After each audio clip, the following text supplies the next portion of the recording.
ನಮಸ್ಕಾರ ಆತ್ಮೀಯ ಸ್ನೇಹಿತರೆ. I Mr. Basavaraj Nippani would like to welcome you all for Karnataka Academy YouTube education channel. Dear friends, as you all know, in our previous video class we have discussed about 25 important questions of your GPS star examination which was held in 2017 and 18. In today's class we shall continue 25 more questions and we can analyze the answers. ಆತ್ಮೀಯ ಸ್ನೇಹಿತರೆ, ತಮಗೆಲ್ಲರಿಗೂ ನಮಸ್ಕಾರಗಳು. ಇವತ್ತಿನ ಸಂಚಿಕೆಯಲ್ಲಿ ನಾನು ಹಿಂದಿನ ಸಂಚಿಕೆಯಲ್ಲಿ ಹೇಳಿರುವ ಹಾಗೆ ಮತ್ತೆ 25 ಪ್ರಶ್ನೆಗಳನ್ನು 2017 ಮತ್ತು 18ರಲ್ಲಿ ಪ್ರಕಟಗೊಂಡಿರ್ತಕ್ಕಂಥ ನಿಮ್ಮ GPS ಸ್ಟಾರ್ ಎಕ್ಸಾಮಿನೇಷನ್ನ ಉತ್ತರ ಪತ್ರಿಕೆಯನ್ನು ನಾವೇನು ಮಾಡೋಣ, ಇವತ್ತಿನ ಒಂದು ಸಂಚಿಕೆಯಲ್ಲಿ ಎನಲೈಸ್ ಮಾಡೋಣ. ಯಾವ ರೀತಿಯಾಗಿ ಬಂದಿರತಕ್ಕಂಥ ಉತ್ತರಗಳು ಅವೇ ಉತ್ತರಗಳಾಗಿರ್ತವೆ, ಅದೇ ಉತ್ತರ ಯಾಕಾಗಿರ್ತದೆ, ಆಮೇಲೆ ಆ ಪ್ರಶ್ನೆಗಳಲ್ಲಿರತಕ್ಕಂತಹ ವಿಷಯ ಏನು, ಪ್ರಶ್ನೆಗಳನ್ನು ಯಾವ ರೀತಿಯಾಗಿ ಕೇಳಲಾಗಿದೆ ಅಂತಕ್ಕಂಥದ್ದನ್ನು ಇವತ್ತಿನ ಒಂದು ಸಂಚಿಕೆಯಲ್ಲಿ ನಾವೇನು ಮಾಡೋಣ, ಅತ್ಯಂತ ಸರಳವಾಗಿ ಮತ್ತು ವಿಸ್ತೃತವಾಗಿ ಅಧ್ಯಯನ ಮಾಡಲಿಕ್ಕೆ ಪ್ರಾರಂಭ ಮಾಡೋಣ. So let's get started. Let's come to question number 25. ಹಾಗಾದ್ರೆ ಪ್ರಶ್ನೆ ನಂಬರ್ 26ಕ್ಕೆ ಬರೋಣ. ಪ್ರಶ್ನೆ ನಂಬರ್ 26 ಹೀಗಿದೆ, ನೋಡ್ಕೊಳ್ರಿ. It might rain tomorrow. Here you have to find out the meaning of the underline word. ಇಲ್ಲಿ ಅಂಡರ್ಲೈನ್ ಮಾಡಿರ್ತಕ್ಕಂಥ ಶಬ್ದದ ಅರ್ಥ ಏನು ಕೊಟ್ಟಿರ್ತಕ್ಕಂಥ ಆಪ್ಷನ್ಗಳಲ್ಲಿ ಅದನ್ನು ನೀವೇನು ಮಾಡಬೇಕಾಗಿದೆ, ಕಂಡುಹಿಡಬೇಕಾಗಿದೆ. ಇಲ್ಲಿ ನೋಡ್ಕೊಳ್ರಿ, ಮೊದಲಿಗೆ ನಾವು ಇಲ್ಲಿ ಮೇಲೆ ಏನು ಮಾಡೋಣ ಅಂತಂದ್ರೆ ಈ ಒಂದು ವಾಕ್ಯವನ್ನು ಓದ್ಕೊಳ್ಳೋಣ. It might rain tomorrow. ಇಲ್ಲಿ ಈ ಕೊಟ್ಟಿರ್ತಕ್ಕಂಥ ವಾಕ್ಯದಲ್ಲಿ ಇಟ್ ಅಂತಕ್ಕಂಥದ್ದು ಏನು ನಿಮ್ಗೆ ಗೊತ್ತಿರುವ ಹಾಗೆ ಇದು ಪ್ರೊನೌನ್ ಆಗ್ತದೆ. This is pronoun. ಮೈಟ್ ಅಂತಕ್ಕಂಥದ್ದೇನು modal verb or auxiliary verb, modal verb. And tomorrow ಅಂತಂದ್ರೆ ಏನು, ನೌನ್ ಅಂತ ಹೇಳಿ ಅರ್ಥ. ಹಾಗಾದ್ರೆ ಇಲ್ಲಿ ಅಂಡರ್ಲೈನ್ ಮಾಡಿರ್ತಕ್ಕಂಥ ಶಬ್ದ ಯಾವುದು, ಅದು ರೇನ್ ಇದೆ. ಈ ರೇನ್ ಇಲ್ಲಿ ಕೊಟ್ಟಿರ್ತಕ್ಕಂಥ ಆಪ್ಷನ್ ಅಲ್ಲಿ ಏನಾಗ್ತದೆ, is it noun or pronoun or verb or conjunction. Conjunction ಅಂತಂದ್ರೆ ನಿಮ್ಗೆ ಗೊತ್ತಿದೆ, ಎರಡು ವಾಕ್ಯಗಳನ್ನ ಜೋಡಿಸ್ತಿರ್ತಕ್ಕಂಥ ಅಥವಾ ಎರಡು ನಾಮಪದಗಳನ್ನ ಜೋಡಣೆ ಮಾಡ್ತಿರ್ತಕ್ಕಂಥ ಶಬ್ದಕ್ಕೆ ಕಂಜಂಕ್ಷನ್ ಅಂತೀವಿ. ಪ್ರೊನೌನ್ ಅಂತಂದ್ರೆ ಏನು, the word which is used instead of noun is called pronoun. ನಾಮಪದಗಳ ಜಾಗಗಳಲ್ಲಿ ಬಳಸ್ತಿರ್ತಕ್ಕಂಥ ಶಬ್ದಗಳಿಗೆ ಪ್ರೊನೌನ್ ಅಂತ ಕರಿತೀರಿ, ನಿಮ್ಗೆ ಗೊತ್ತಿದೆ ಈಗಾಗಲೇ. ವರ್ಬ್ ಅಂತಂದ್ರೆ ಏನು, ಕ್ರಿಯಾಪದ, ಕ್ರಿಯೆಯನ್ನು ಸೂಚಿಸ್ತಿರ್ತಕ್ಕಂತಹ ಶಬ್ದಕ್ಕೆ ಕ್ರಿಯಾಪದ ಅಂತೀವಿ. ಆಮೇಲೆ ನೌನ್ ಅಂತಂದ್ರೆ ಏನು, ನಾಮಪದ, ನಿಮ್ಗೆ ಗೊತ್ತಿದೆ, ನೌನ್ ಅಂತಂದ್ರೆ ನಾಮಪದ. ಹಾಗಾದ್ರೆ ಇಲ್ಲಿ ಕೊಟ್ಟಿರ್ತಕ್ಕಂಥ ಶಬ್ದ ಏನಿದೆ, ರೇನ್ ಇದೆ. ಈ ರೇನ್ ಅಂತಕ್ಕಂಥ ಶಬ್ದ ಈ ಕೊಟ್ಟಿರ್ತಕ್ಕಂಥ ವಾಕ್ಯದಲ್ಲಿ ಯಾವ ಕೆಲಸವನ್ನ ಮಾಡ್ತಾ ಇದೆ ನೋಡ್ಕೊಳ್ರಿ. It might rain tomorrow. ಇದೇನಾಗ್ತದೆ, ಇಟ್ ಮೈಟ್ ರೈನ್ ಟುಮಾರೋ. ಇಲ್ಲಿ ಇಟ್ ಅಂತಂದ್ರೆ ಪ್ರೊನೌನ್ ಇದೆ, ಮೈಟ್ ಅಂತಂದ್ರೆ ಮೋಡಲ್ ವರ್ಬ್ ಇದೆ, ಆಮೇಲೆ ಟುಮಾರೋ ಅಂತಕ್ಕಂಥದ್ದು ನೌನ್ ಇದೆ. It might rain tomorrow. It might rain ಇಲ್ಲಿ ಏನಿದೆ, ಅದ್ರ ಹಿಂದೆ ಏನಿದೆ, ಆಕ್ಸಿಲರಿ ವರ್ಬ್ ಇದೆ, ಅದ್ರ ಮುಂದೆ ಇರ್ತಕ್ಕಂಥ ಶಬ್ದ ಏನಾಗ್ತದೆ, ಹಾಗಾದ್ರೆ ಅದು ವರ್ಬ್ ಆಗ್ತದೆ. Option B is the right here. ನಾಳೆ ಇಟ್ ಮೈಟ್ ರೈನ್ ಟುಮಾರೋ, ನಾಳೆ ಮಳೆಯಾಗಬಹುದು, ಮಳೆಯಾಗು ಅಂತಕ್ಕಂಥದ್ದು ಏನಾಗ್ತದೆ, ಇಲ್ಲಿ ಕ್ರಿಯಾಪದ ಆಗ್ತದೆ. ಮಳೆಯಾಗು ನೋಡ್ಕೊಳ್ರಿ, ಇದು ಸಿಂಪಲ್ ಆಗಿದೆ. ಮಳೆಯಾಗು ಮೀನ್ಸ್ ಮಳೆ ಆಗು ಅನ್ನೋದು ಇಲ್ಲಿ ಏನಾಗ್ತದೆ, ಕ್ರಿಯೆ ಆಗ್ತದೆ. ಹಾಗಾಗಿ ಇಲ್ಲಿ ಕೊಟ್ಟಿರ್ತಕ್ಕಂಥ ಆಪ್ಷನ್ಗಳಲ್ಲಿ B is the correct answer. Option B is the correct answer which stands for verb. ಹಾಗಾದ್ರೆ ಮುಂದಿನ ಪ್ರಶ್ನೆ ನೋಡ್ಕೊಳ್ರಿ. Question number 27. We patiently waited at the station. We patiently waited at the station.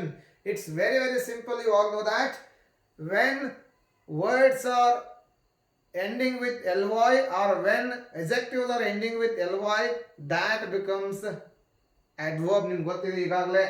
ಇಲ್ಲಿ ನೋಡ್ಕೊಡ್ರಿ, ಆಪ್ಷನ್ ಏನು ಕೊಟ್ಟಿದ್ದಾರೆ, ವರ್ಬ್ ಅಂತ ಕೊಟ್ಟಿದ್ದಾರೆ, adverb ಅಂತಿದೆ, ನೌನ್ ಅಂತಿದೆ, adjective ಅಂತಿದೆ. adjective ಅಂದ್ರೆ ನಿಮ್ಗೆ ಗೊತ್ತಿದೆ, the word which describes noun.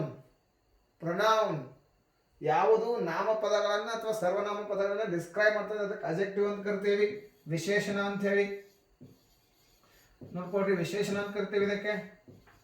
ಆಮೇಲೆ ವರ್ಬ್ ಅಂತಂದ್ರೆ ನಾನು ಈಗಾಗಲೇ ಹೇಳಿರುವ ಹಾಗೆ ಕ್ರಿಯಾಪದ ಆಗ್ತದೆ, ಕ್ರಿಯಾಪದ. ನೌನ್ ಅಂತಂದ್ರೆ ನಾಮಪದ. ಆಮೇಲೆ ಅಡ್ವರ್ಬ್ ಅಂತಂದ್ರೆ ಕ್ರಿಯಾ ವಿಶೇಷಣ ಆಗ್ತದೆ, ನಿಮ್ಗೆ ಗೊತ್ತಿದೆ ಇವಾಗಲೇ.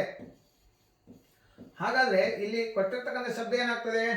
V patiently waited at the station. ಇಲ್ಲಿ ನೋಡ್ಕೊಡ್ರಿ, ಕೊಟ್ಟಿರ್ತಕ್ಕಂಥ ವಾಕ್ಯದಲ್ಲಿ ವೇಟೆಡ್ ಅಂತಕ್ಕಂಥದ್ದು ಕ್ರಿಯೆ ಇದೆ. ಅದು ಯಾವ ರೀತಿಯಾಗಿರ್ತಕ್ಕಂಥ ಕ್ರಿಯೆ ಇದೆ? ಈ ಕ್ರಿಯೆಯನ್ನ ಒಂದು ಶಬ್ದ ಡಿಸ್ಕ್ರೈಬ್ ಮಾಡ್ತಾ ಇದೆ. We patiently waited at the station. ನಾವು ಪೇಷನ್ಸ್ ಅನ್ನ ಇಟ್ಕೊಂಡು ವೇಟ್ ಮಾಡಿದ್ವಿ. Patiently waited at the station. ಹಾಗಾಗಿ ಸಾರಿ, ಇಲ್ಲಿ ಪೇಷಂಟ್ಲಿ ಅಂತಕ್ಕಂಥದ್ದು ಏನಾಗ್ತದೆ? adverb ಆಗ್ತದೆ. Option C is the right answer. We waited at the station ಇದ್ದಿದ್ರೆ ನಾವು ಸ್ಟೇಷನ್ ಅಲ್ಲಿ ವೇಟ್ ಮಾಡಿದೆವು ಅಂತ ಹೇಳಿ. We patiently waited at the station means this is adverb. Option C is right here. Patiently ನೋಡ್ಕೊಡ್ರಿ, LY ದಿಂದ end ಆಗಿದೆ. Patient ಅಂತಂದ್ರೆ ಏನು? ಎಜೆಕ್ಟಿವ್ ಆಗ್ತದೆ. ಪೇಷಂಟ್ಲಿ ಅಂತಂದ್ರೆ ಅದು adverb ಆಗ್ತದೆ. So this is a very very simple answer. So now let's go to question number 28. Go to question number 28. 28ನೇ ಪ್ರಶ್ನೆಯಲ್ಲಿ ಏನಿದೆ ನೋಡ್ಕೊಳ್ರಿ. Let us see question number 28. Bravo, you won the match. Bravo, you won the match. It's very very simple. You all know that bravo is the word which is underlined here, and there is an exclamation mark. The words ends with exclamation mark are called interjections. We have discussed about this in detail when we were discussing about parts of speech. ನಾವು parts of speech ಅನ್ನು ಅಧ್ಯಯನ ಮಾಡ್ತಿರ್ತಕ್ಕಂಥ ಸಂದರ್ಭಗಳಲ್ಲಿ ಎಲ್ಲದರ ಡೆಫಿನೇಷನ್ಗಳು, ಅವುಗಳ ಅರ್ಥ, ಅವುಗಳ ಉಪಯೋಗವನ್ನು ಅಧ್ಯಯನ ಮಾಡಿದ್ದೇವೆ. ನಿಮ್ಗೆ ಗೊತ್ತಿದೆ ಇದು ಏನಾಗ್ತದೆ? ಇದು ಇಂಟರ್ಜೆಕ್ಷನ್ ಆಗ್ತದೆ. Option B is the right answer. It's very simple. Pronoun ಅಂತಂದ್ರೆ ಏನು ನಿಮ್ಗೆ ಈಗಾಗಲೇ ಗೊತ್ತಿದೆ, ಹೇಳಿದ್ದೀನಿ. ನಾಮಪದ ಅಂತಂದ್ರೆ ನಾವು ನಿಮ್ಗೆ ಗೊತ್ತಿದೆ. ವರ್ಬ್ ಅಂತಂದ್ರೆ ಕ್ರಿಯಾಪದ ಗೊತ್ತಿದೆ. ಹಾಗಾದ್ರೆ ಇಲ್ಲಿ ಅಂಡರ್ಲೈನ್ ಮಾಡಿರ್ತಕ್ಕಂಥ ಶಬ್ದ ಏನನ್ನು ಸೂಚಿಸ್ತದೆ? That represents interjection. Interjection is a word which describes sudden feelings of joy, sorrow, happiness, anger, like, dislike and many other kinds of sudden feelings. ಉದ್ವೇಗದ ಭಾವನೆಗಳನ್ನು ಸೂಚಿಸತಕ್ಕಂತಹ ಶಬ್ದಗಳಿಗೆ ಇಂಟರ್ಜೆಕ್ಷನ್ ಅಂತ ಕರಿತೀವಿ, ಆರ್ ಎಕ್ಸ್ಕ್ಲಾಮೇಟರಿ ವರ್ಡ್ಸ್ ಅಂತ ಕರಿತೀವಿ. ಹಾಗಾದ್ರೆ ಮುಂದಿನ ಪ್ರಶ್ನೆ ಬನ್ನಿ. Question number 29. ಇಲ್ಲಿ ನೋಡ್ಕೊಳ್ಬೇಕು, ಇಲ್ಲಿ ಬಿಟ್ಟಿರ್ತಕ್ಕಂಥ ಜಾಗಗಳಲ್ಲಿ ಕೊಟ್ಟಿರ್ತಕ್ಕಂಥ ಆಪ್ಷನ್ಗಳಲ್ಲಿ ಸರಿಯಾಗಿರ್ತಕ್ಕಂಥ ಶಬ್ದವನ್ನು ತುಂಬಬೇಕಾಗ್ತದೆ. ಇದು ಬೇರೆ ರೀತಿಯಾಗಿರ್ತಕ್ಕಂಥ ಪ್ರಶ್ನೆ. Please dash some time to do this. Please dash some time to do this ಅಂತಂದ್ರೆ ನನಗೆ ಸ್ವಲ್ಪ ಸಮಯವನ್ನು ಕೊಡ್ರಿ ಇದನ್ನು ಮಾಡಲಿಕ್ಕೆ ಅಂತ ಅರ್ಥ. Please dash some time to do this. ಇಲ್ಲಿ ಏನಾಗ್ತದೆ ನೋಡ್ಕೊಡ್ರಿ, ಇದು ಒಂದು ವರ್ತಮಾನ ಕಾಲದಲ್ಲಿ ಇರ್ತಕ್ಕಂಥ ಒಂದು ವಾಕ್ಯ. ಇದು ವರ್ತಮಾನ ಕಾಲದಲ್ಲಿ ಹೇಳಿರ್ತಕ್ಕಂಥ ಒಂದು ವಾಕ್ಯ. ಹಾಗಾದ್ರೆ ಇಲ್ಲಿ ನಾವೇನ್ ಮಾಡಬೇಕು? ವರ್ತಮಾನ ಕಾಲದ ಕ್ರಿಯಾಪದವನ್ನೇ ಯೂಸ್ ಮಾಡಬೇಕು. ಇಲ್ಲಿ ಏನ್ ಮಿಸ್ ಆಗಿದೆ? ಕ್ರಿಯಾಪದ ಮಿಸ್ ಆಗಿದೆ. ನೋಡ್ಕೊಡ್ರಿ, ಗೇವ್ ಆಗೋದಿಲ್ಲ. ಯಾಕಂತಂದ್ರೆ ಇದು ಗೇವ್ ಅಂತಕ್ಕಂಥದ್ದು ಪಾಸ್ಟ್ ಟೈಮ್ ಅನ್ನ ತೋರಿಸ್ತದೆ.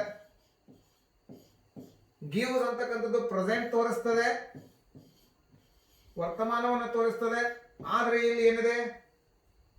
ಪ್ಲೀಸ್, ಇಲ್ಲಿ please give some time to do this. ಇಲ್ಲಿ ನೋಡ್ಕೊಡ್ರಿ, ಗಿವನ್ ಅಂತಕ್ಕಂಥದ್ದು ಅಗೇನ್ ಪಾಸ್ಟ್ ಆಗ್ತದೆ.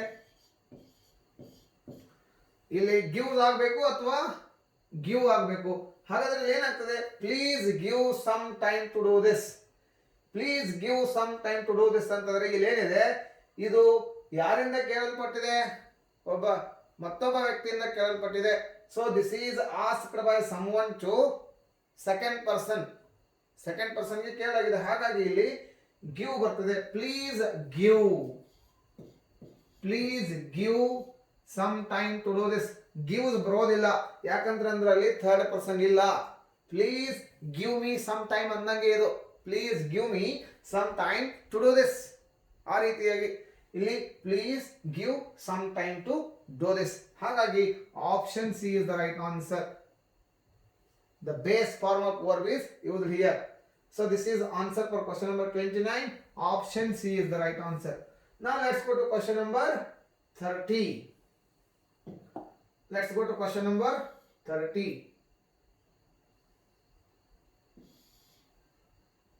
ಹಾಗಾದ್ರೆ 30ನೇ ಪ್ರಶ್ನೆ ಏನಿದೆ ನೋಡ್ಕೊಳ್ರಿ. 30ನೇ ಪ್ರಶ್ನೆ ಹೀಗಿದೆ. Question number 30. It's like this.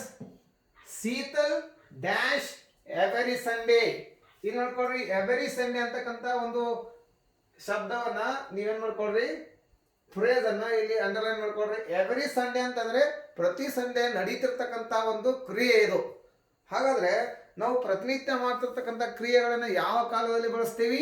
ವರ್ತಮಾನ ಕಾಲದಲ್ಲಿ. ಹ್ಯಾಬಿಚುವಲ್ ಆಕ್ಷನ್ಸ್ ಅಂತ ಹೇಳಿ ಕರಿತೇವೆ. ಅವುಗಳಿಗೆ ಏನಂತ ಕರಿತೀವಿ? Habitual actions or every day activities ಅಂತ ಕರಿತೀವಿ. Or we also call them as daily routines.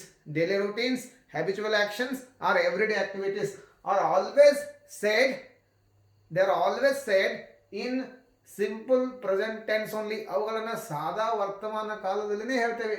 ಹಾಗಾದ್ರೆ ಇಲ್ಲಿ ತುಂಬಬೇಕಾಗಿರ್ತಕ್ಕಂಥ ಸರಿಯಾಗಿರ್ತಕ್ಕಂಥ ಶಬ್ದ ಯಾವುದು? ವಿಲ್ ಕಮ್ ಬರೋದಿಲ್ಲ. ಯಾಕೆ? ಇದು ಫ್ಯೂಚರ್ ತೋರಿಸ್ತದೆ. ಕಮಿಂಗ್ ಬರೋದಿಲ್ಲ, ಯಾಕಂದ್ರೆ ಇದು ಮುಂದುವರೆದ ವರ್ತಮಾನ ಕಾಲವನ್ನು ಸೂಚಿಸ್ತದೆ. ಇಲ್ಲಿ ಕಮ್ ಅಂಡ್ ಕಮ್ಸ್ ಇದೆ, ಇವೆರಡು ಸಿಂಪಲ್ ಪ್ರೆಸೆಂಟ್ ಅನ್ನ ತೋರಿಸ್ತದೆ. ಆದ್ರೆ ಯಾವುದು ಸರಿಯಾಗಿರ್ತಕ್ಕಂಥ ಫಾರ್ಮ್ ಅಲ್ಲಿ? Sheetal comes every Sunday.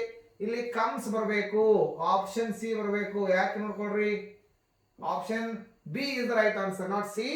Option B is the right answer here. Comes ಯಾಕೆ? ಇಲ್ಲಿ ಶೀತಲ್ ಅಂತಕ್ಕಂಥದ್ದು ಥರ್ಡ್ ಪರ್ಸನ್ ಆಗಿದೆ.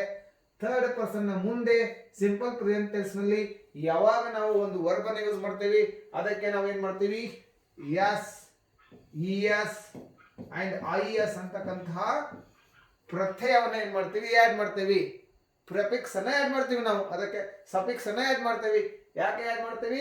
ಅದು rule. That is the rule of the grammar. In simple present tense after third person singular we add yes, es and is to the base form of verb. You know that rule already. So ಹಾಗಾಗಿ ಇಲ್ಲಿ option B is the right answer. Seetal comes every Sunday. It is a habitual action. ಪ್ರತಿ Sunday ಅವಳು ಅಲ್ಲಿಗೆ ಬರುತ್ತಾಳೆ ಅಂತ ಹೇಳಿ ಅರ್ಥ. Go to question number 31 now. I dash directing a film these days. It's a very easy. ನೋಡ್ಕೊಡ್ರಿ, I ಅಂತಕ್ಕಂಥ ಶಬ್ದ ಬಂದ್ರೆ ಇಲ್ಲಿ ಮುಂದೇನಿದೆ? ಡೈರೆಕ್ಟಿಂಗ್ ಅಂತಕ್ಕಂಥದ್ದಿದೆ. ಹಾಗಾಗಿ ಇಲ್ಲಿ ಏನ್ ಬರ್ತದೆ? ಆಮ್ ಅಂತಕ್ಕಂಥದ್ದು ಬರ್ತದೆ. ಆಮ್ ಇದು ಮುಂದುವರೆದ ವರ್ತಮಾನ ಕಾಲದಲ್ಲಿ ನಡೆಯುತ್ತಿರ್ತಕ್ಕಂಥ ಕ್ರಿಯೆ. I am directing a film these days.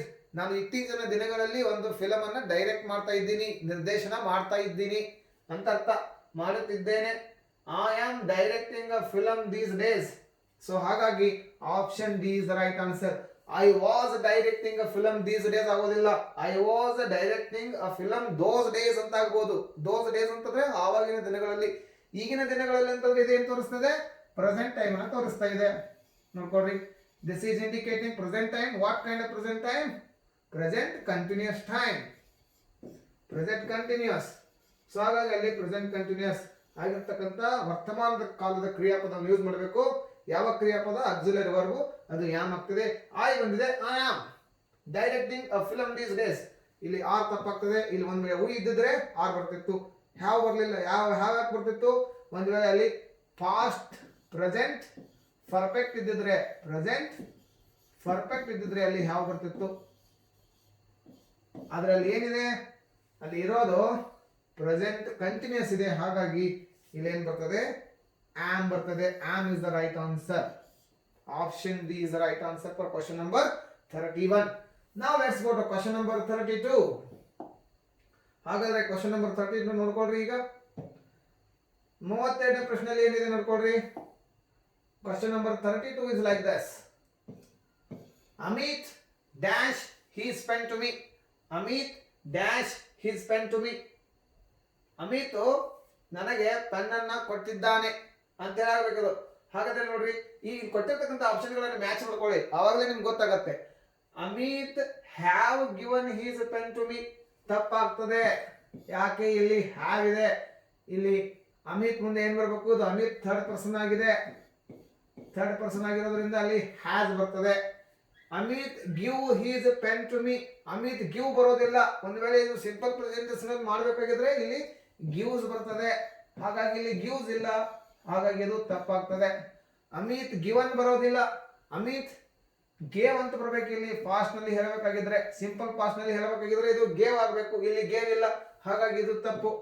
ಹಾಗಾದ್ರೆ ಉಳಿದಿರ್ತಕ್ಕಂಥ ಆಪ್ಷನ್ ಯಾವುದು? Amit has given. Amit has given his pen. This is the right form of verb to be used in this sentence. Amit has given his pen to me. Amit ಅವನ ಪೆನ್ನನ್ನು ನನಗೆ ಕೊಟ್ಟಿದ್ದಾನೆ. Just the action has been finished in the present time. Completed action to show in present time. Amit has given his pen to me.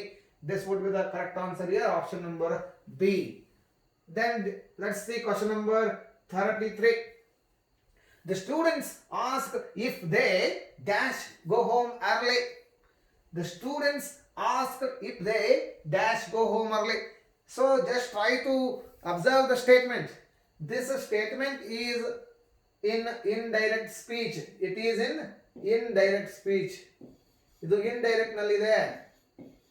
Indirect ನಲ್ಲಿ ಇರೋದ್ರಿಂದ ನಾವು ಇಲ್ಲಿ ಯಾವ ರೀತಿಯಾಗಿರ್ತಕ್ಕಂಥ auxiliary verb ಅನ್ನು ಯೂಸ್ ಮಾಡಬೇಕು ನೋಡ್ಕೊಳ್ಳಿ. Indirect ನಲ್ಲಿ ನಾವು can ಅನ್ನು ಯೂಸ್ ಮಾಡಂಗಿಲ್ಲ. ಕ್ಯಾನ್ ಇದ್ದದ್ದು ಏನಾಗುತ್ತೆ, ಕುಡ್ ಆಗುತ್ತೆ. ಮೇ ಇದ್ದದ್ದು ಏನಾಗುತ್ತೆ, ಮೈಟ್ ಆಗುತ್ತೆ. ಶಾಲ್ ಇದ್ದದ್ದು ಶುಡ್ ಆಗುತ್ತೆ. ಶಾಲ್ ಇದ್ದದ್ದು ಶುಡ್ ಆಗುತ್ತೆ. ಮೇ ಇದ್ದದ್ದು ಮೈಟ್ ಆಗುತ್ತೆ. ಕ್ಯಾನ್ ಇದ್ದದ್ದು ಕುಡ್ ಆಗುತ್ತೆ. ಒಂದ್ ವೇಳೆ ಇದು ಡೈರೆಕ್ಟ್ ವಾಕ್ಯ ಆಗಿದ್ರೆ ಇಲ್ಲಿ ಕ್ಯಾನ್ ಯೂಸ್ ಮಾಡಬಹುದಾಗಿತ್ತು, ಬಟ್ ಇದು ಡೈರೆಕ್ಟ್ ವಾಕ್ಯ ಅಲ್ಲ, ಹಾಗಾಗಿ ಕ್ಯಾನ್ ತಪ್ಪಾಗಿದೆ. ಒಂದ್ ವೇಳೆ ಇದು ಡೈರೆಕ್ಟ್ ಆಗಿದ್ರೆ ಇಲ್ಲಿ ಮೇ ಯೂಸ್ ಮಾಡಬಹುದಾಗಿತ್ತು, ಆದ್ರೆ ಇಲ್ಲಿ ಡೈರೆಕ್ಟ್ ಇಲ್ಲ, ಇಂಡೈರೆಕ್ಟ್ ಇರೋದ್ರಿಂದ ಮೇನು ಸಹಿತ ತಪ್ಪಾಗ್ತದೆ. ಶಾಲ್ ಇದ್ರೆ ಅದೇ ರೀತಿಯಾಗಿ ಶಾಲ್ ಇದ್ದಿದ್ರೆ ಇಲ್ಲಿ ಡೈರೆಕ್ಟ್ ಇದ್ದಿದ್ರೆ ಶಾಲ್ ಯೂಸ್ ಮಾಡ್ತಾ ಇದೀವಿ, ಹಾಗಾದ್ರೆ ಇದು ಡೈರೆಕ್ಟ್ ಅಲ್ಲ, ಹಾಗಾಗಿ ಶುಡ್ ಇರಬೇಕಾಗಿತ್ತು. ಹಾಗಾದ್ರೆ ಕೊಟ್ಟಿರ್ತಕ್ಕಂಥ ಆಪ್ಷನ್ ಅಲ್ಲೇ ರೈಟ್, ಇಲ್ಲಿ ಅಲ್ಲಿ ಕೊಟ್ಟಲಾಗಿದೆ ಯಾವುದು, option C is right answer. The students asked if they could go home early. This is one of the yes no type question. Can we go home early ಅಂತಕ್ಕಂಥ ಒಂದು indirect, direct ನ ಒಂದು ವಾಕ್ಯವನ್ನ indirect ನಲ್ಲಿ ಪರಿವರ್ತನೆ ಮಾಡಲಾಗಿದೆ. ಅದೇನ್ ಕೇಳ್ತಾರೆ, the students said can we go home early, then the student asked if they could go home early. So ಹಾಗಾಗಿ option C is the right answer. So you must try to understand in this way questions on direct and indirect, active voice and passive voice, verb, different kinds of topics which we have discussed so far in our GPS classes. Those questions can be asked in this manner. ಗೊತ್ತಾಯ್ತಲ್ಲ, direct ಮತ್ತು indirect ನಲ್ಲಿ ಕೇವಲ ಒಂದು ವಾಕ್ಯವನ್ನು ಕೊಟ್ಟು ಅದನ್ನು direct ನಲ್ಲಿ change ಮಾಡ್ರಿ ಅಥವಾ ಇಂಡೈರೆಕ್ಟ್ ನಲ್ಲಿ ಚೇಂಜ್ ಮಾಡ್ರಿ, ಆಕ್ಟಿವ್ ವಾಯ್ಸ್ ಸೆಂಟೆನ್ಸ್ ಅನ್ನು ಕೊಟ್ಟು ಪ್ಯಾಸಿವ್ ವಾಯ್ಸ್ ನಲ್ಲಿ ಚೇಂಜ್ ಮಾಡ್ರಿ ಅಥವಾ ಪ್ಯಾಸಿವ್ ವಾಯ್ಸ್ ಕೊಟ್ಟು ಆಕ್ಟಿವ್ ವಾಯ್ಸ್ ಚೇಂಜ್ ಮಾಡ್ರಿ ಅಂತ ಹೇಳಿ ಮಾತ್ರ ಬರೋದಿಲ್ಲ. ಈ ರೀತಿಯಾಗಿರ್ತಕ್ಕಂಥ ಪ್ರಶ್ನೆಗಳನ್ನು ಸಹಿತ ಕೊಡಲಾಗ್ತದೆ. ಸೊ ಹಾಗಾಗಿ ನೀವು ಅತ್ಯಂತ ಗಮನ ಇಟ್ಕೊಂಡು ನೀವೇನು ಮಾಡಬೇಕಾಗ್ತದೆ, ಪ್ರಶ್ನೆ ಪತ್ರಿಕೆಯನ್ನು ನೋಡಬೇಕು, ಅದನ್ನ ಅರ್ಥ ಮಾಡ್ಕೊಳ್ಬೇಕು, ಆಮೇಲೆ ಆನ್ಸರ್ ಅನ್ನು ಮಾಡಲಿಕ್ಕೆ ಪ್ರಯತ್ನ ಪಡಬೇಕು. This is what you have to do. So this is the answer of question number 33. That is good. Now let's go to question number 35. Sorry, 34 ಗೆ ಹೋಗಿ 34 question number 34 ನೋಡ್ಕೊಡ್ರಿ ಇವಾಗ ಏನಿದೆ ಅಂತ ಹೇಳಿ. Question number 34. Question number 34 is like this. Dear friends, let us see here. Question number 34. This tablet dash cure his headache.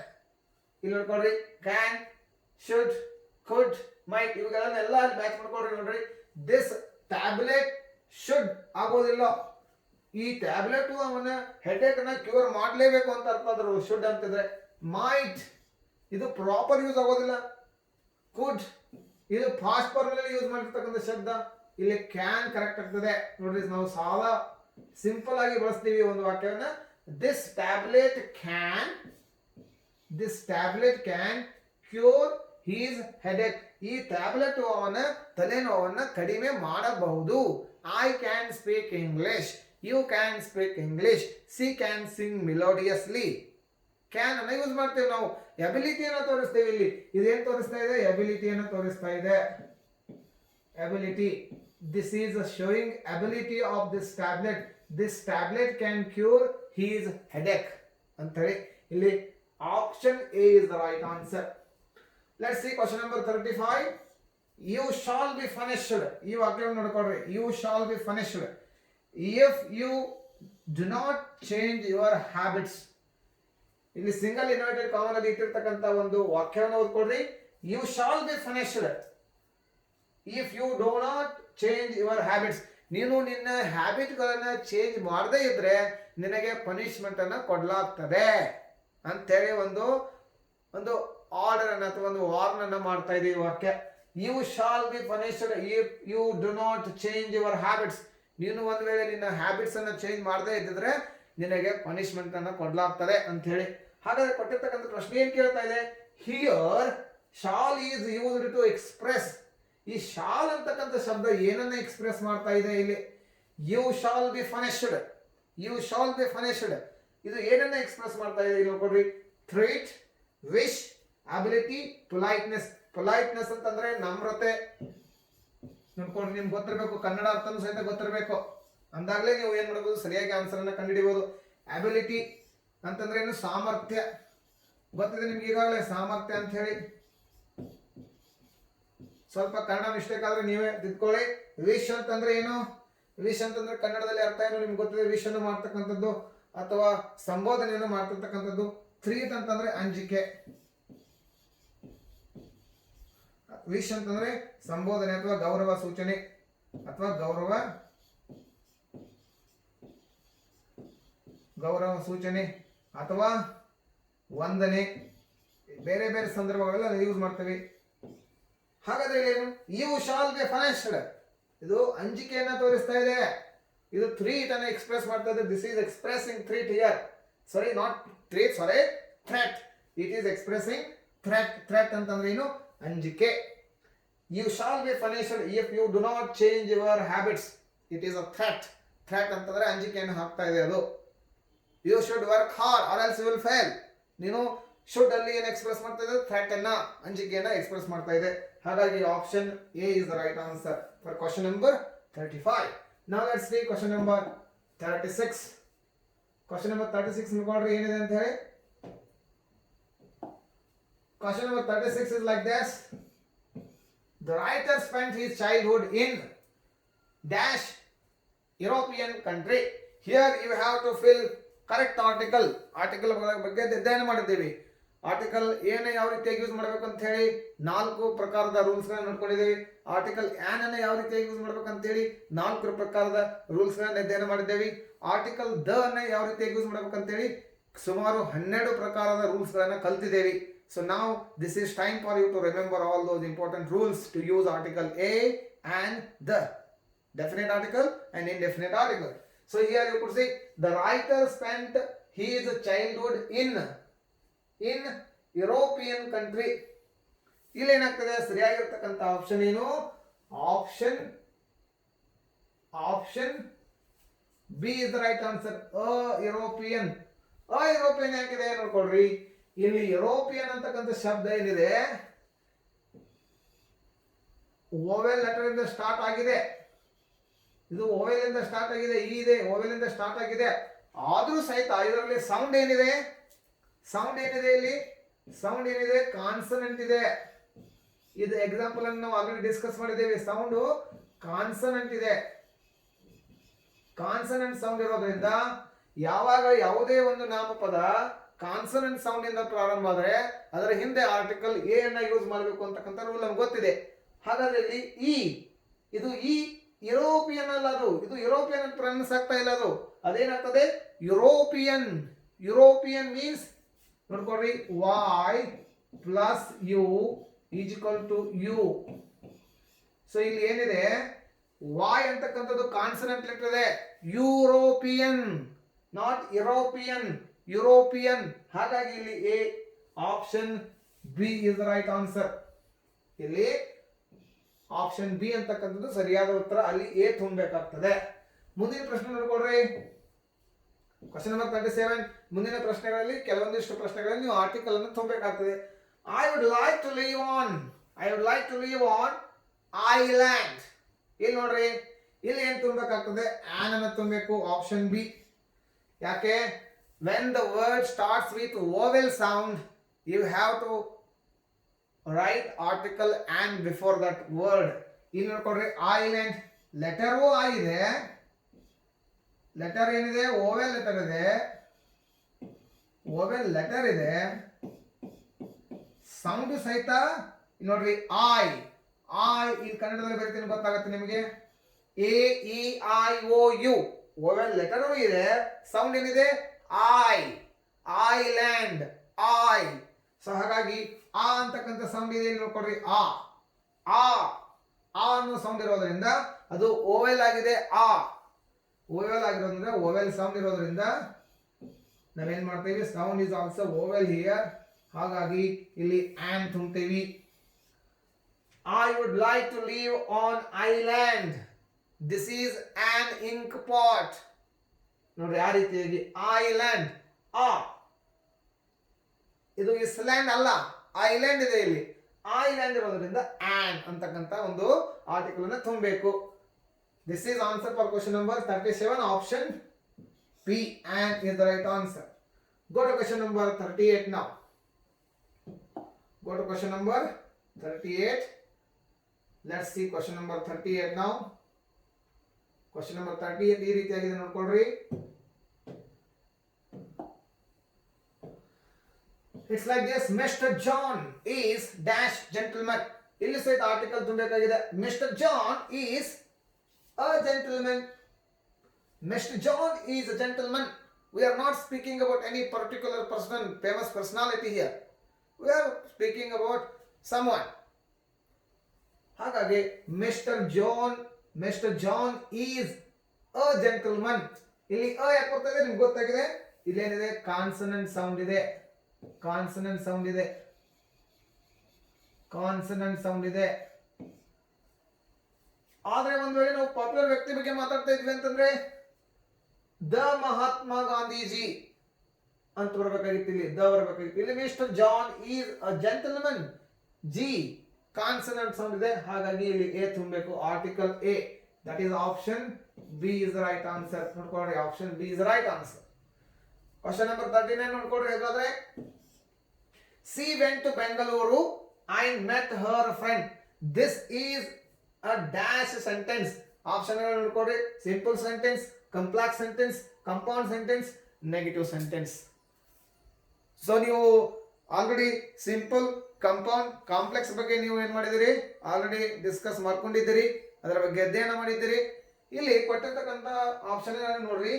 Simple sentence ಅಂತಂದ್ರೆ ಏನು? Simple sentence ಅಂದ್ರೆ ಏನು? There will be one clause. ಒಂದು ಕ್ಲಾಸ್ ಇರ್ತದೆ, main clause ಇರ್ತದೆ. Compound ಅಂತಂದ್ರೆ ಏನ್ರಿ? ಒಂದು ಕ್ಲಾಸ್ ಇರ್ತದೆ, ಅದಕ್ಕೆ ಸಬಾರ್ಡಿನೇಟಿಂಗ್ ಕ್ಲಾಸ್ ಇರ್ತದೆ. ಕಾಂಪ್ಲೆಕ್ಸ್ ಅಂತಂದ್ರೆ two or more, one clause and two or more subordinating ಕ್ಲಾಸ್ಗಳು ಇರ್ತವೆ. One principal clause and two or more subordinating clause. Simple sentence ನಲ್ಲಿ ಒಂದೇ ಒಂದು ಮೇನ್ ಕ್ಲಾಸ್ ಇರ್ತದೆ. ನಿಮ್ಗೆ ಗೊತ್ತಿದೆ, ಒಂದು ಶಬ್ದ ಇರ್ತದೆ, ಒಂದು ವರ್ಬ್ ಇರ್ತದೆ, ಅದ್ರ ಜೊತೆಗೆ ಪ್ರೆಡಿಕೇಟ್ ಇರ್ತದೆ. ಆಲ್ರೆಡಿ ಅದರ ಬಗ್ಗೆ ನಾವು ಅಧ್ಯಯನ ಮಾಡಿದ್ದೇವೆ. ಹಾಗಾದ್ರೆ ನೋಡ್ಕೊಳ್ರಿ, she went to Bengaluru. There are two important clauses, main clause and subordinating clause. She went to Bengaluru. Full point ಮಾಡ್ಕೊಳ್ರಿ. Met her friend. ಇಲ್ಲಿ ಅದಕ್ಕಿಂತ ಮುಂಚೆ ಸಿ ಅಂತ ಇಟ್ಕೊಳ್ರಿ. She met her friend. She went to Bengaluru. She met her friend. These two important sentences are joined by coordinating conjunction. Coordinating conjunction.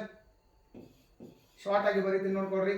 So ಎಲ್ಲಿ and ಅಂತಕ್ಕಂಥ coordinating conjunction ಬಳಸ್ಕೊಂಡು ನಾವು ಎರಡು ವಾಕ್ಯಗಳನ್ನು ಜೋಡಿಸ್ತೀವಿ.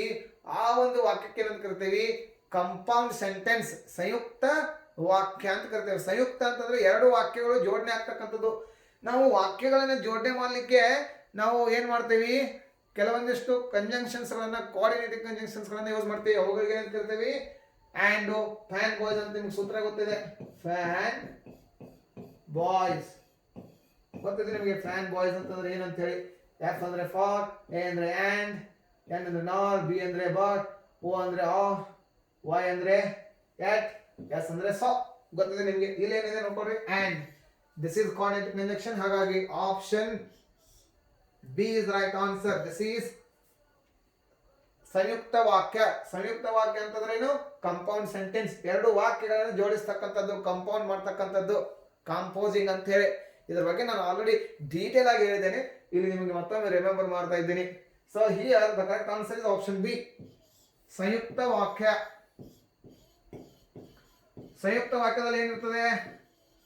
ಒಂದು ಮೇನ್ ಕ್ಲಾಸ್ ಇರ್ತದೆ,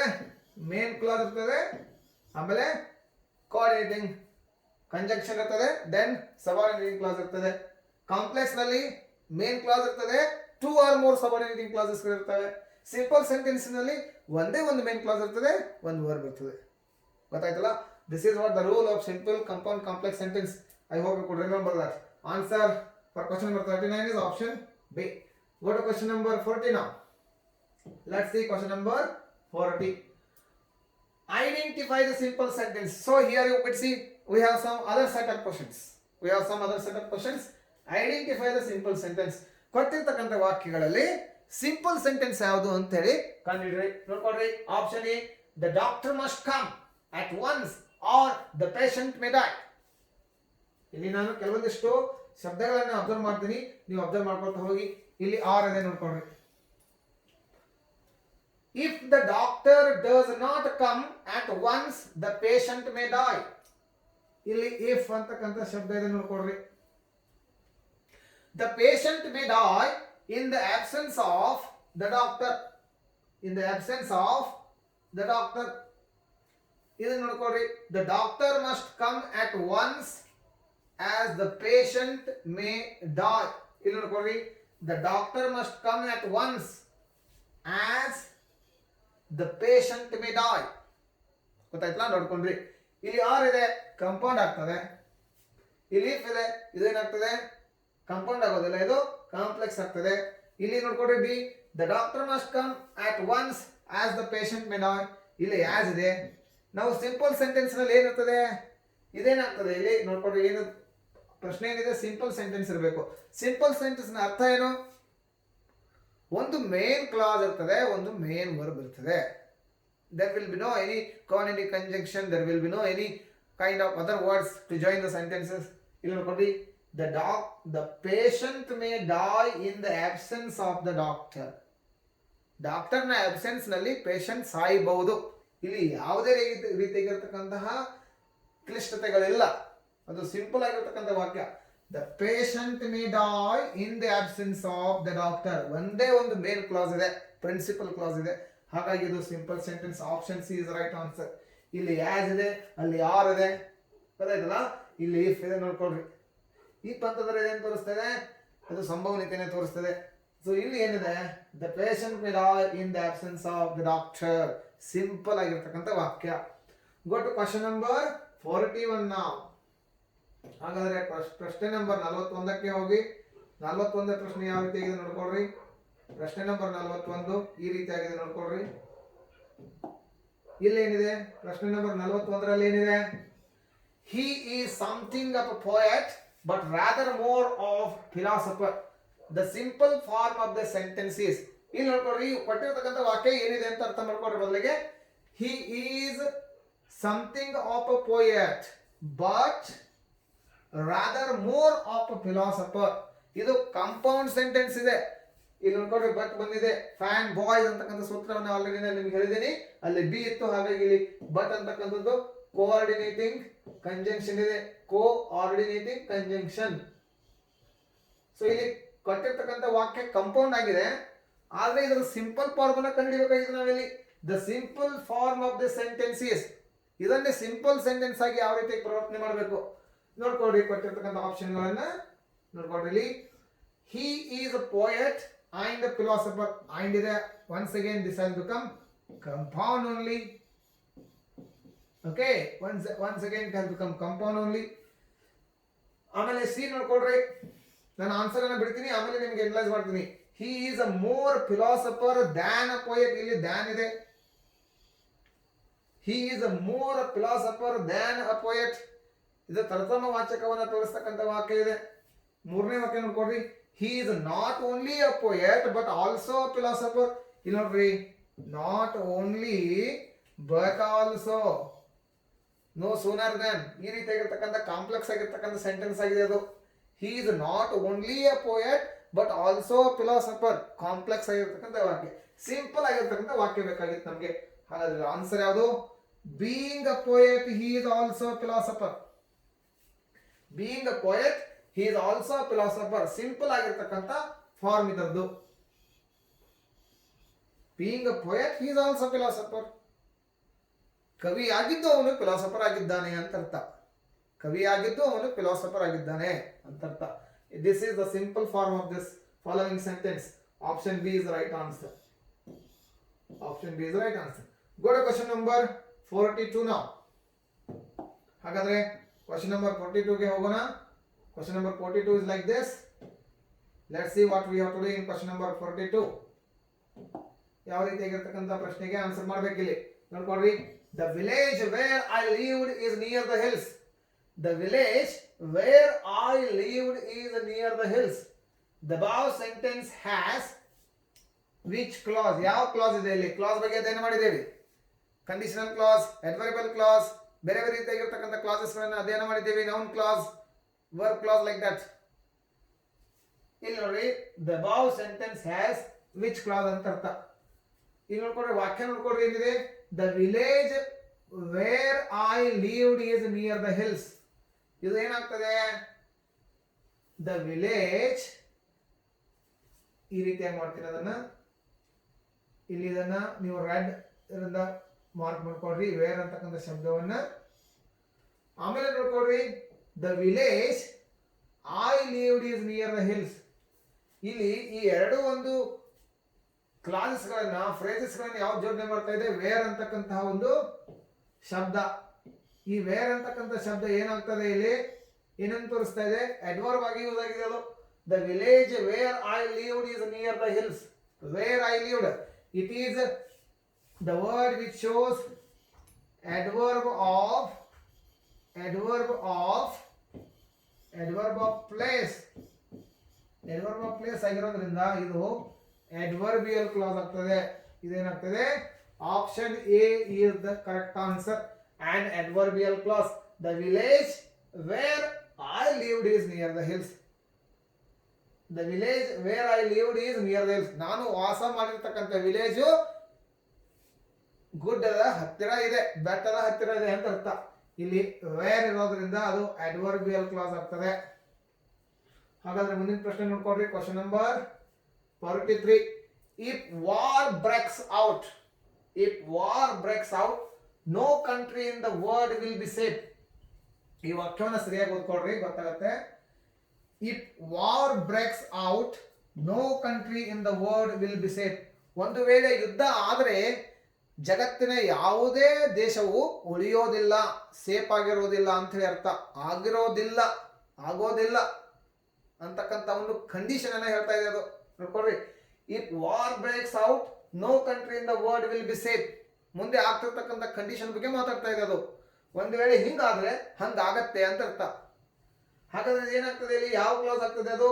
ನೌನ್ ಕ್ಲಾಸ್ ಆಗೋದಿಲ್ಲ, adverbial class ಆಗೋದಿಲ್ಲ ಇಲ್ಲಿ, ಬಿಕಾಸ್ ಅಡ್ವರ್ಬ್ ಇಲ್ಲ. ಅಜೆಕ್ಟಿವ್ ಇಲ್ಲ ಇಲ್ಲಿ, ಅಡ್ಜೆಕ್ಟಿವ್ ಕ್ಲಾಸ್ ಆಗೋದಿಲ್ಲ. ಇದು ಕಂಡೀಷನಲ್ ಕ್ಲಾಸ್ ಆಗ್ತದೆ, because it is indicating condition. Option B is the right answer. If war breaks out no country in the world will be safe. ಇಲ್ಲಿ will be safe ಅಂತಕ್ಕಂಥದ್ದು ಒಂದು condition ಅನ್ನು ತೋರಿಸ್ತಾ ಇದೆ. ಹಾಗಾಗಿ ಅದು conditional clause. Answer B. Option B is the right answer here for question number 43.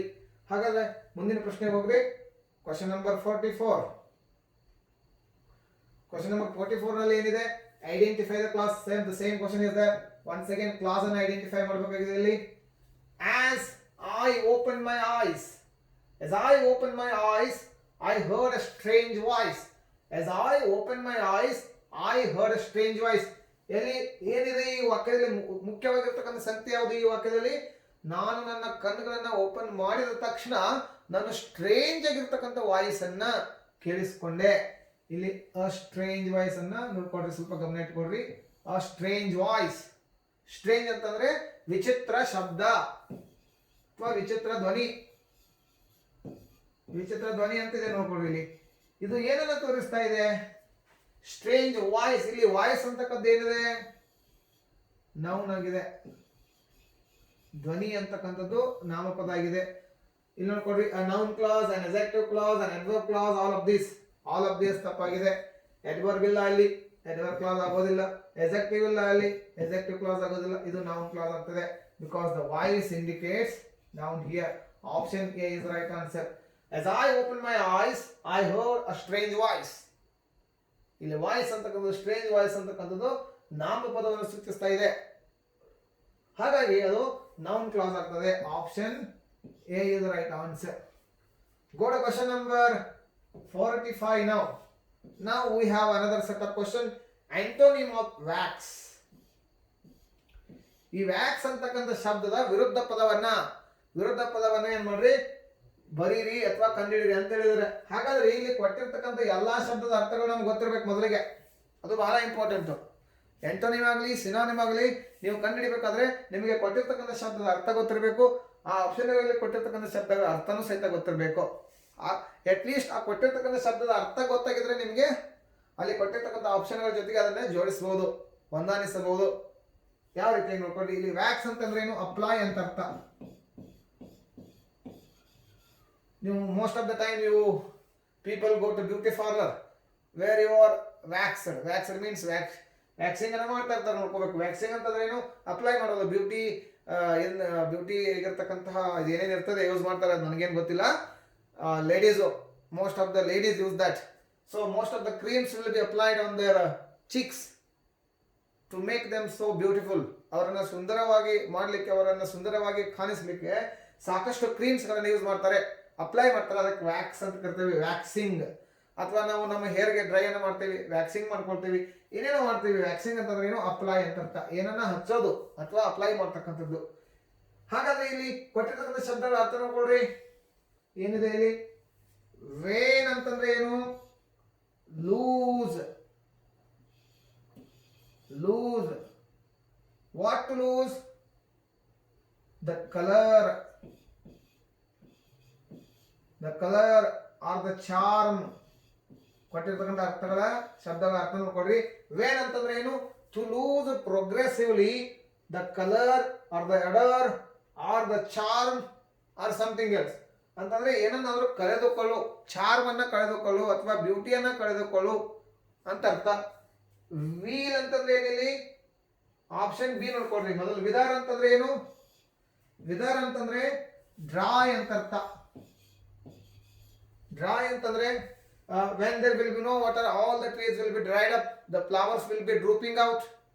ನೀರು ಇಲ್ಲದೆ ಇರೋ ಕಾರಣಕ್ಕಾಗಿ ಅವು ವಿದರಿಂಗ್ ಆಗ್ತಿರ್ತವೆ. ವಿದರಿಂಗ್ ಅಂತಂದ್ರೆ ಬಾಡಿ ಹೋಗು ಅಂತ ಅರ್ಥ.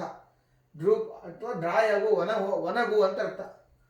ವೇಲ್ ಅಂತಂದ್ರೆ ಏನಿಲ್ಲ? ವೀಲ್ ಅಂತಂದ್ರೆ ವೆಲ್ತ್ ಅಂತ ಅರ್ಥ, ಸಂಪತ್ತು. ಆಮೇಲೆ ವೇಲ್ ಅಂತಂದ್ರೆ ಏನಿಲ್ಲ? ಕ್ರೈ ಆರ್ ವೀಪ್ ಅಂತ ಅರ್ಥ. ವೀಪ್ ಅಂತಂದ್ರೆ ಅಳು ಅಂತ ಅರ್ಥ. ನೋಡ್ರಿ, ಹಾಗಾದ್ರೆ ಈ ವ್ಯಾಕ್ಸ್ ಅಂತಕ್ಕಂಥ ಶಬ್ದಕ್ಕೆ ವಿರುದ್ಧವಾಗಿರ್ತಕ್ಕಂಥ ಅರ್ಥವನ್ನು ಕೊಡ್ತಿರ್ತಕ್ಕಂಥ ಶಬ್ದ ಯಾವುದಿಲ್ಲಿ ನೋಡ್ರಿ. ವ್ಯಾಕ್ಸ್ ಅಂತಂದ್ರೆ ಅಪ್ಲೈ ಮಾಡೋದು, ಹೆಚ್ಚಿಗೆ ಮಾಡೋದು, ಬ್ಯೂಟಿಯನ್ನು ಹೆಚ್ಚಿಗೆ ಮಾಡೋದು. ಕ್ರೀಮ್ ಹಚ್ಚಿ ಬ್ಯೂಟಿಯನ್ನು ಹೆಚ್ಚಿಗೆ ಮಾಡೋದು. ಅಪ್ಲೈಯಿಂಗ್ ಅಂತಂದ್ರೆ ಬ್ಯೂಟಿ ಹೆಚ್ಚು ಮಾಡೋದು, ಬ್ಯೂಟಿಯನ್ನು ಕಡಿಮೆ ಮಾಡೋದು ಅಂತಂದ್ರೆ ಕಳಿಯೋದು. ಹಾಗಾದ್ರೆ ಇಲ್ಲಿ ನೋಡ್ಕೊಡ್ರಿ, ವೇನ್ ಅಂತಂದ್ರೆ lose colour or charm or adore ಅಂತಂದ್ರೆ ಬ್ಯೂಟಿಯನ್ನ ಲೂಸ್ ಆಗ್ತಕ್ಕಂಥದ್ದು, ಪ್ರೋಗ್ರೆಸಿವ್ಲಿ ಲೂಸಿಂಗ್ ಆಗ್ತಕ್ಕಂಥದ್ದು. ಹಾಗಾದ್ರೆ ಇಲ್ಲಿ option A is the right answer. Wane is the correct answer for question number 45. Wax means apply, wane means to lose. ಗೊತ್ತಾಯ್ತಲ್ಲ? ತೆಗೆ ಅಂತ ಅರ್ಥ ಅಥವಾ ಲೂಸ್ ಆಗು ಅಂತ ಅರ್ಥ, ಚಾರ್ಮ್ ಕಳೆದುಕೊಳ್ಳು ಅಂತ ಅರ್ಥ. Wane is the right answer. Go to question number 46 now. Question number 45 ಆಯ್ತು, 46 ಅನ್ನು ನೋಡ್ಕೊಡ್ರಿ. 46 ನಲ್ಲಿ ಏನಿದೆ question? Question number 46 is like this. Add prefix to legible to form its antonym. ಕೊಟ್ಟಿರ್ತಕ್ಕಂತಹ legible ಅಂತಕ್ಕಂಥ ಶಬ್ದಕ್ಕೆ prefix ಅನ್ನು ಆಡ್ ಮಾಡಿ, ಪ್ರತ್ಯಯವನ್ನು ಆಡ್ ಮಾಡಿ, ಅದು ಅದರ ಆಂಟೋನಿಮ್ ಅನ್ನು ಕೊಡಬೇಕು. legible ಅಂತಕ್ಕಂಥ ಶಬ್ದಕ್ಕೆ ವಿರೋಧಾರ್ಥವನ್ನು ಕೊಡ್ತಕ್ಕಂಥ ಶಬ್ದ ಮಾಡ್ಬೇಕು ನೀವು. ವಿರೋಧಾರ್ಥಕ ಶಬ್ದ ಕೊಡಬೇಕು. ಇಲ್ಲಿ ಇದನ್ನ ಕ್ಯಾನ್ಸಲ್ ಮಾಡ್ಕೊಳ್ರಿ. ವಿರೋಧಾರ್ಥಕ ಶಬ್ದವಾಗಿ ಪರಿವರ್ತನೆ ಆಗಬೇಕು. ಲೆಜಿಬಲ್ ಸಾಕಷ್ಟು ಬಾರಿ ಯೂಸ್ ಮಾಡ್ತೀವಿ, ನಿಮ್ಗೆ ಗೊತ್ತಿದೆ. ಲೆಜಿಬಲ್ ರೀಲೆಜಿಬಲ್ ಆಗ್ತದೆಯಾ? ರಾಂಗ್. ಡಿಸ್ಲೆಜಿಬಲ್ ಆಗ್ತದೆಯಾ? ಇಲ್ಲ. ಅನ್ಲೆಜಿಬಲ್ ಆಗ್ತದೆಯಾ? ಇಲ್ಲ. Illegible. Option B is the right answer. Legible, illegible, regular, irregular, fortune, misfortune, ಆ ರೀತಿಯಾಗಿ. ಇಲ್ಲಿ ಇಲ್ಲೆಜಿಬಲ್, ಇಲ್ಲಿ ಡಬಲ್ ಎಲ್ ಇದೆ ನೋಡ್ಕೊಳ್ರಿ. Double L, this is L. ಇದು ಎಲ್ ಈ ರೀತಿ ಮಾಡ್ಕೊಡ್ರಿ ಐ ಎಲ್ ಅಂತ ಹೇಳಿ ಐ ಎಲ್ ಇಲ್ ಲೆಜಿಬಲ್ ಅಂತ ಹೇಳಿ ಅರ್ಥ. ಕ್ವಶನ್ ನಂಬರ್ 47 ನೋಡ್ಕೊಡ್ರಿ. Option B is right answer for question number 46. ಯಾವುದು ಕನ್ಫ್ಯೂಸ್ ಮಾಡ್ಕೊಡ್ರಿ. Option B is right answer. This is right answer. ಇವಾಗ ಕ್ವಶನ್ ನಂಬರ್ 47 ನೋಡ್ಕೊಡ್ರಿ. Add suffix. ಇವಾಗ ಸಫಿಕ್ಸ್ ಅನ್ನ ಆಡ್ ಮಾಡ್ರಿ. ಯಾವುದಕ್ಕೆ? ಡಿಪೆಂಡ್ ಅಂತಕ್ಕಂಥ ಶಬ್ದಕ್ಕೆ to form its noun. Depend ಅಂತಕ್ಕಂಥ ಶಬ್ದಕ್ಕೆ ಏನ್ ಮಾಡ್ರಿ? ಅದರ ನಾಮಪದದ ರೂಪವನ್ನ ಕಂಡುಹಿಡ್ರಿ. ಏನ್ ಮಾಡಿ? ಅದಕ್ಕೆ ಸಫಿಕ್ಸ್ ಅನ್ನ ಆಡ್ ಮಾಡಿ. ಡಿಪೆಂಡ್ ಅಂತಂದ್ರೆ ಅವಲಂಬವಾಗು.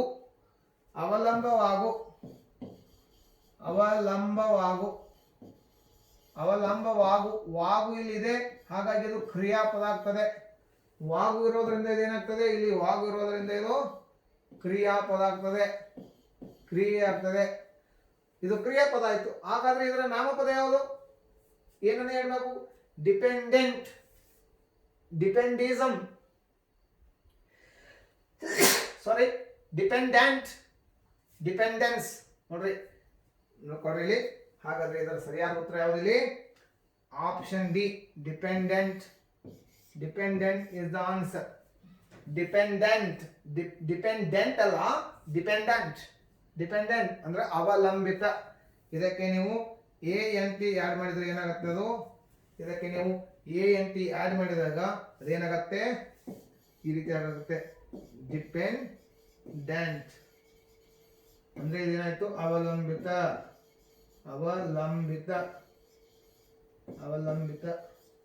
ಅಂತಕ್ಕಂಥದ್ದು ನಾಮಪದ ಆಗ್ತದೆ.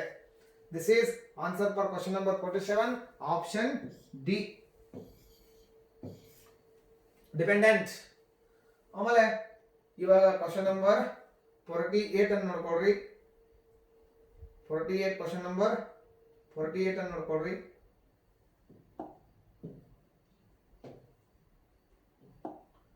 ಕ್ವಶನ್ ನಂಬರ್ 48 ಈ ರೀತಿಯಾಗಿದೆ ನೋಡ್ಕೊಳ್ರಿ. ಕ್ವಶನ್ ನಂಬರ್ 48 ಏನಾಗಿದೆ ನೋಡ್ಕೊಳ್ರಿ. 1 minute. Question number 48 is like this.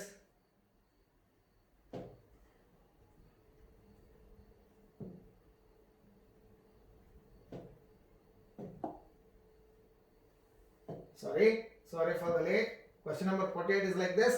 The government should do away with corruption. The underlined phrase means, phrase ಬಗ್ಗೆ ಗೊತ್ತಿದೆ ನಿಮಗೆ. ಇಲ್ಲಿ do away ಅಂತಕ್ಕಂಥ phrase ಇದೆ. The government should do away with corruption.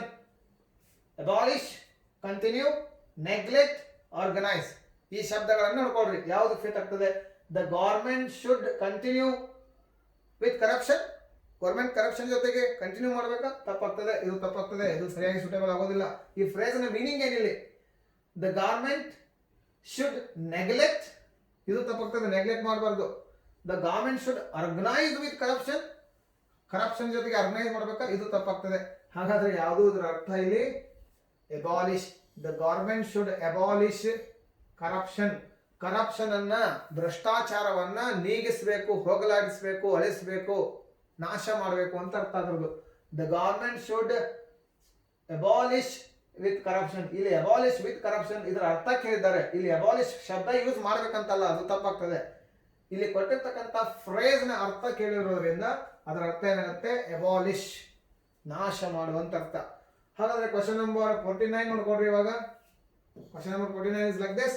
Metro trains in Bengaluru dash speed within 3 minutes. ಕೊಟ್ಟಿರ್ತಕ್ಕಂಥ ಆಪ್ಷನ್ಗಳು ಏನಿದೆ ಇಲ್ಲಿ ಸಹಿತ ಫ್ರೇಸಸ್ ಗಳಿದಾವೆ, ಅವುಗಳನ್ನು ತುಂಬಬೇಕು.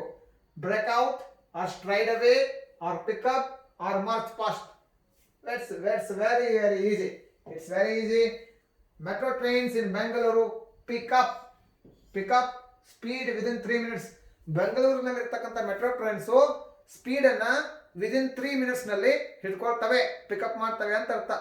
Within 3 minutes they pick up their speed ಅಂದ್ರೆ ತಮ್ಮ ಸ್ಪೀಡ್ ಅನ್ನ ಹಿಡಿದುಕೊಳ್ತವೆ ಅಂತ ಅರ್ಥ. ಪಿಕಪ್ ಇಲ್ಲಿ ಏನ್ ತುಂಬಬೇಕು?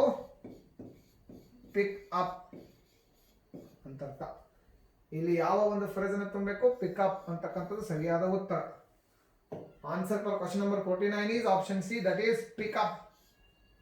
ಹಾಗಾದ್ರೆ ಕೊನೆಯ ಪ್ರಶ್ನೆಗೆ ಬರೋಣ. ಇವತ್ತಿನ ಸಂಚಿಕೆಯ ಕೊನೆಯ ಪ್ರಶ್ನೆ ನೋಡ್ಕೊಳ್ರಿ ಏನಿದೆ ಅಂತ ಹೇಳಿ. ಕೊನೆಯ ಪ್ರಶ್ನೆ ಹೀಗಿದೆ ಸ್ನೇಹಿತರೆ, ನೋಡ್ಕೊಳ್ರಿ.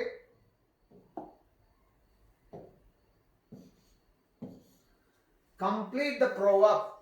ಇಲ್ಲಿ ಕೊಟ್ಟಿರ್ತಕ್ಕಂಥ ಒಂದು ಪ್ರೊವರ್ಬ್ ಅನ್ನ ಕಂಪ್ಲೀಟ್ ಮಾಡ್ರಿ. ಪ್ರೊವರ್ಬ್ ಅಂತಂದ್ರೆ ಏನು? ಗಾದೆ ಮಾತು, ನಿಮ್ಗೆ ಗೊತ್ತಿದೆ. ಸೊ ಈ ಗಾದೆ ಮಾತನ್ನ ಕಂಪ್ಲೀಟ್ ಮಾಡ್ರಿ. ಸೊ ಈ ಪ್ರಶ್ನೆಗಳಿಗೆ ಉತ್ತರ ಮಾಡ್ಬೇಕಾದ್ರೆ ನೀವು ಗಾದೆ ಮಾತುಗಳನ್ನ ಅಧ್ಯಯನ ಮಾಡಬೇಕು, ಗಾದೆ ಮಾತುಗಳನ್ನ ನೆನಪಿನಲ್ಲಿ ಇಟ್ಕೊಳ್ಬೇಕು, ಅವುಗಳನ್ನ ಓದ್ಕೊಳ್ಬೇಕು, ಅವುಗಳ ಅರ್ಥವನ್ನ ತಿಳ್ಕೊಳ್ಬೇಕು, ಅವುಗಳನ್ನ ನೆನಪಿಟ್ಕೊಳ್ಬೇಕು. ಅಂದಾಗ ಮಾತ್ರ ಈ ಒಂದು ಪ್ರಶ್ನೆಗಳಿಗೆ ನೀವು ಆನ್ಸರ್ ಅನ್ನ ಮಾಡಬಹುದು. Penny wise and dollar foolish, pound foolish, rupee foolish and foolish. ಇನ್ನೂ ಒಂದು ಟ್ರಿಕ್ ಅನ್ನ ಯೂಸ್ ಮಾಡಬಹುದು. ಒಂದ್ ವೇಳೆ ನಿಮ್ಗೆ ಅದ್ರ ಬಗ್ಗೆ ನೆನಪೇ ಇಲ್ಲಪ್ಪ, ಹಾಗಾದ್ರೆ ಕೊಟ್ಟಿರ್ತಕ್ಕಂಥ ಒಂದು ಪ್ರೊವರ್ಬ್ ಇಲ್ಲಿ ಏನು ಯಾವ ರೀತಿ ಗೆಸ್ ಮಾಡಬಹುದು ಅದನ್ನ. Penny wise and pound foolish. ಇಲ್ಲಿ ಪೌಂಡ್ ಫುಲಿಶ್ ಆಗ್ತದೆ. Option B is right answer. ಯಾಕೆ ಅಂತಂದ್ರೆ ಏನು ನೋಡ್ಕೊಳ್ರಿ, rupee is Indian currency. Indian currency ನೋಡ್ಕೊಳ್ರಿ. Dollar is American currency. Dollar is American currency. Yen is China currency ಅಥವಾ ಚೈನೀಸ್ ಕರೆನ್ಸಿ. ಇಲ್ಲಿ pound ಅಂತಕ್ಕಂಥದ್ದೇನು? Pound is the currency of Britain or England. Britain or England. Pound ಅಂತಕ್ಕಂಥದ್ದು England ದೇಶದಲ್ಲಿ ಹಳೆಯ ಕಾಲದಲ್ಲಿ ಇರತಕ್ಕಂತ ಒಂದು ಕರೆನ್ಸಿ, ಅದು ಚಾಲ್ತಿಯಲ್ಲಿ ಇರತಕ್ಕಂಥ ಕರೆನ್ಸಿ ಪೌಂಡ್ ಅಂತಕ್ಕಂಥದ್ದು. ಆಮೇಲೆ ಪೆನ್ನಿ ಅಂತಕ್ಕಂಥದ್ದು ಹಳೆಯ ಕಾಲದಲ್ಲಿ ಇರ್ತಕ್ಕಂಥ ಒಂದು ಕರೆನ್ಸಿ. ಹಾಗಾಗಿ ಇವರು ಎರಡೂ ಒಂದೇ ದೇಶದ ಕರೆನ್ಸಿ ಆಗಿರೋದ್ರಿಂದ penny wise and penny wise and pound foolish. Penny wise and pound foolish. They started using penny so that they called pound is foolish. ಗೊತ್ತಾಯ್ತಲ್ಲ? The penny is earn, the penny is saved ಅಂತಕ್ಕಂಥ ಮತ್ತೊಂದು proverb ಇದೆ ಇದೇ ಒಂದು ಶಬ್ದದ ಮೇಲೆ. Penny is saved is a penny earned, or penny is saved is a penny gained ಅಂತ ಅರ್ಥ. ಇಲ್ಲಿ penny wise and pound foolish ಈ ರೀತಿಯಾಗಿ. So dear friends, this is all about today's class in which we have discussed 25 important questions of your GPSR examination which was held in 2017 and 18. ಮುಂದಿನ ಸಂಚಿಕೆಯಲ್ಲಿ ಮತ್ತೊಂದು ವರ್ಷದ ಪ್ರಶ್ನೆ ಪತ್ರಿಕೆನ ತಗೊಂಡು ಬರ್ತೀನಿ. ಅಲ್ಲಿಯವರೆಗೆ ಟೇಕ್ ಕೇರ್, ಗುಡ್ ಬಾಯ್, ಜೈ ಹಿಂದ್.